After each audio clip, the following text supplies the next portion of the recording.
Rouse Avenue court ने मनीष सिसोदिया को 5 दिन की रिमांड पर भेज दिया है। अब सिसोदिया 4 मार्च तक सीबीआई की रिमांड पर रहेंगे। सीबीआई की टीम ने कोर्ट में कहा था कि आबकारी घोटाले में अभी सिसोदिया से पूछताछ करनी है और इस मामले में डिटेल जानकारी चाहिए।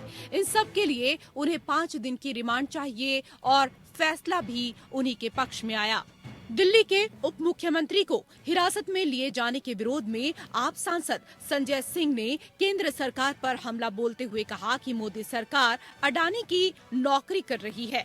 अडानी ने लाखों करोड़ों रुपए का घोटाला किया, लेकिन उनके खिलाफ सीबीआई और ईडी ने कोई कार्रवाई नहीं की। उनकी गिरफ्तारी एक राजनीतिक षड्यंत्र है। अडानी की नौकरी करने वाली मोदी जी की सरकार जो लाखों करोड़ के घोटाले में फंसी हुई है, 1000-2000 करोड़ के नहीं, लाखों करोड़ के घोटाले में, उससे ध्यान भटकाने के लिए मनीष सिसोदिया पे कार्रवाई की जा रही है। और कब की जा रही है? जब संसद में जेपीसी की मांग हुई कि मोदी अडानी भाई भाई देश बेच के खाई मलाई, जेपीसी बनाओ, अडानी की जांच कराओ। उससे ध्यान हटाना है, कभी इसको नोटिस, कभी उसको नोटिस, और अब जेल में डाल दो मनीष सिसोदिया को। रविवार शाम सिसोदिया की गिरफ्तारी के बाद से ही आप कार्यकर्ता आंदोलित हो उठे हैं और सोमवार को दिन भर सड़कों पर आपके कार्यकर्ता नारेबाजी करते हुए नजर आए। 10 महीने से सीबीआई जांच कर रही है। सारी की सारी फाइल्स, सारे के सारे डॉक्यूमेंट, सब कुछ सीबीआई के कब्जे में है। क्या कोई एक भी डॉक्यूमेंट्री एविडेंस सीबीआई ने आज तक पेश किया? एक्यूज नंबर 1 मनीष सिसोदिया जी को बताया जा रहा है। 2 चार्जशीट सीबीआई फाइल कर चुकी है। क्यों नहीं मनीष जी के ऊपर अब तक चार्ज दिया गया? क्योंकि उनके खिलाफ अब तक सीबीआई के पास कोई सबूत नहीं है। अब वो उनको गिरफ्तार करके कुछ सबूतों को बनाने की कोशिश करेंगे, जो कि गैर कानूनी है और गैर संवैधानिक। मनीष सिसोदिया की गिरफ्तारी पर विपक्षी नेताओं ने भी कड़ी प्रतिक्रिया दी है। तेजस्वी यादव ने बीजेपी पर निशाना साधा। उन्होंने कहा कि दिल्ली के शिक्षा मंत्री मनीष सिसोदिया की गिरफ्तारी आश्चर्यजनक नहीं है। सीबीआई और ईडी जैसी संस्थाएं अब स्वायत्त नहीं बल्कि बीजेपी के संगठन ही हैं। वहीं अखिलेश यादव ने भी अपनी नाराजगी जाहिर की।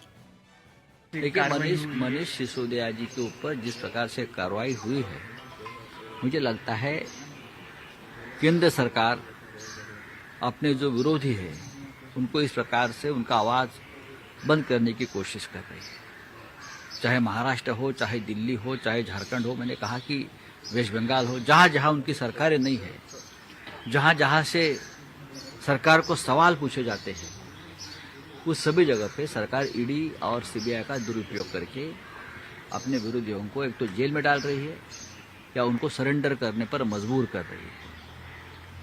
मनीष सिसोदिया हो या हमारे यहाँ अनिल देशमुख हो या मैं खुद हूँ, नवाब मालिक हो, क्या कांग्रेस अपने भारतीय जनता पार्टी में या सत्ताधारी पार्टी में सभी संत और महात्मे बैठे क्या? साधु बैठे क्या?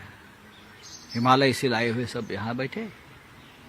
इस देश को दर दिन लूटा जा रहा है। जीवन बीमा किसने लूटा है?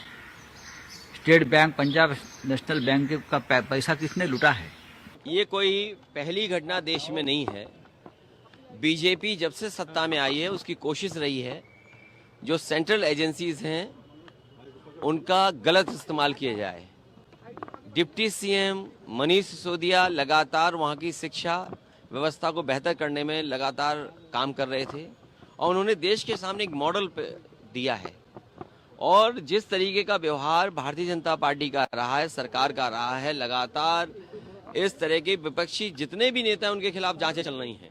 जितनी भी संस्थाएं, चाहे इनकम टैक्स हो, चाहे ईडी हो, सीबीआई हो, ये लगाई जा रही हैं जिससे कि आने वाले लोकसभा चुनाव को प्रभावित कर सकें।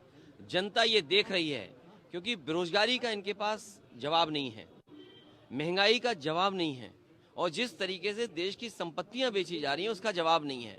आप उत्तर प्रदेश देख लीजिए, यहाँ की गवर्नर उनकी स्पीच में 4% है अनएम्प्लॉयमेंट रेट। बीजेपी ने अपनी तरफ से पलटवार किया है। मनीष सिसोदिया को बेईमान बताया और कहा कि वो केजरीवाल की भर रहे थे। उन्होंने सफाई दी कि ये राजनीतिक द्वेष का मामला नहीं है। ये बात सिद्ध हो गई है कि न्यायालय ने भी पाया है